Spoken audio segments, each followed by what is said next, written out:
Shivaya Namoham.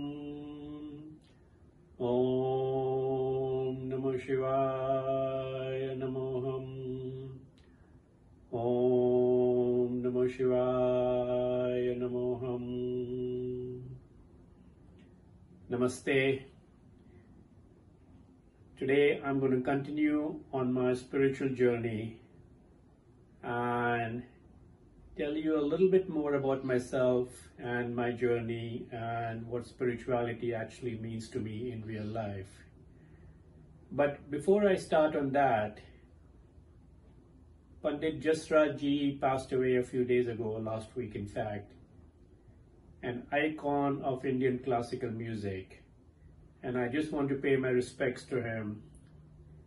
He is a legend. And when we think of spirituality, spirituality is not just about meditation, about sitting cross-legged, about practicing yoga, or many different practices. Music is a sadhana as well. And Indian classical music is a perfect example of what sadhana is and how it can lead one to be on the spiritual journey. And Pandit Jasraj Ji was a perfect example of that through his devotion, through his sadhana, and his inimitable style, which just mesmerized you and took you to a different realm. So, with deep respects to Pandit Jasraj Ji, I want to continue on this series of talks on spirituality. I'm a normal human being. I'm not special. I'm a common man. I'm a normal human being with a normal upbringing, education, with a family life, got married, went to school, college, had a rich corporate career, and then things started happening as they were meant to happen, which brought me on the spiritual path. But I did not renounce the world. I did not start wearing saffron robes. I did not shave my head until much later on.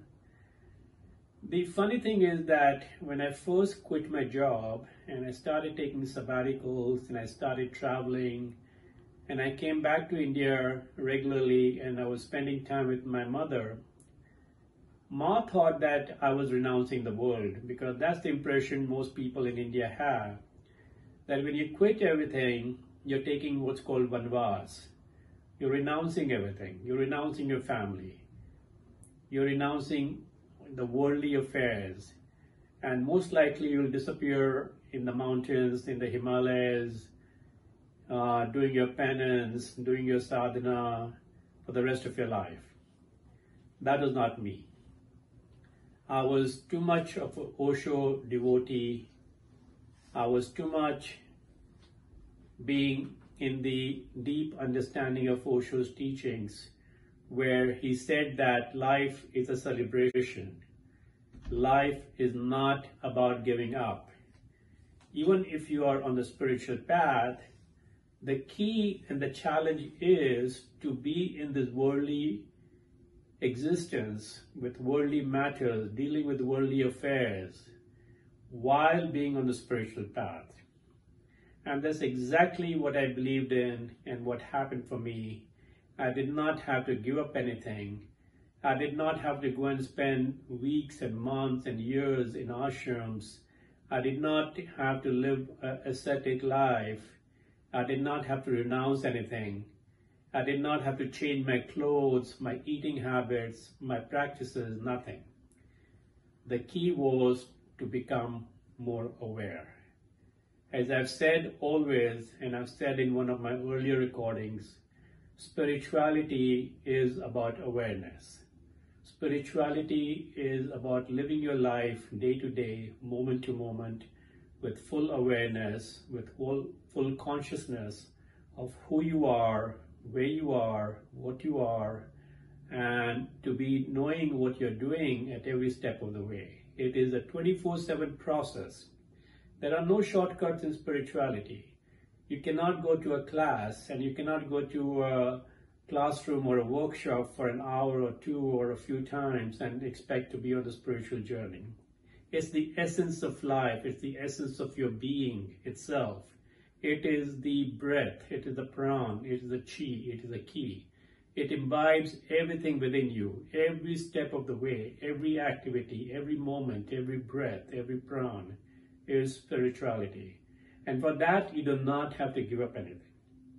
I did not give up anything. In fact, my life became richer. My life became more full.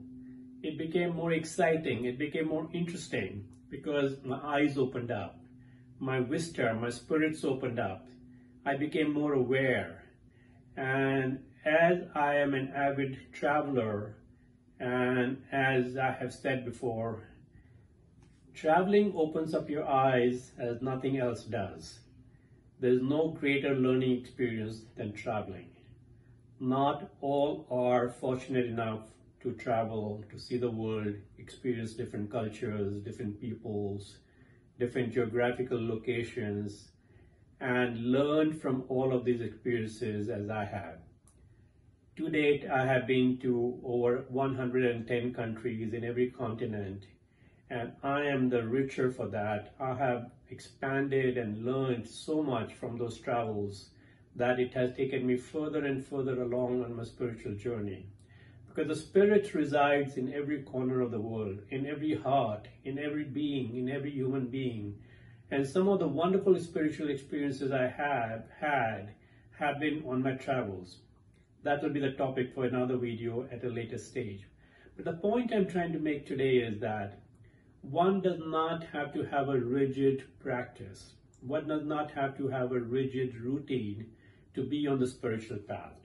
In fact, I cannot even sit cross-legged in meditation, the classical meditation, for too long. It's not necessary, so long as you're aware, so long as you live with this awareness and the consciousness of being in that state of euphoria, Satchitanand, all the time, no matter what you're doing.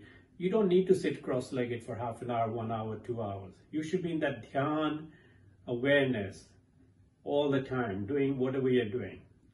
But the essence is that you become aware of that, and it just becomes second nature. In fact, very soon it becomes your first nature, not even your second nature. You know, that's a cliche when we say second nature. It really becomes your first nature. You're not even aware because it just becomes part of you, who you are, and that is true spirituality. It's not about giving up anything. It's about embracing everything, in fact. It's about embracing your normal day-to-day life in its full strength, in its full color, it's full of love and affection and tenderness, and embracing all that come within your embrace, in your satsang, in your area that you interact with, everything that you eat, everything that the way you behave, the way you talk, the way you interact with people, the activities that you undertake, where you spend your time. All this is part of that spirituality on a day-to-day basis that I'm talking about. Thank you. Namaste.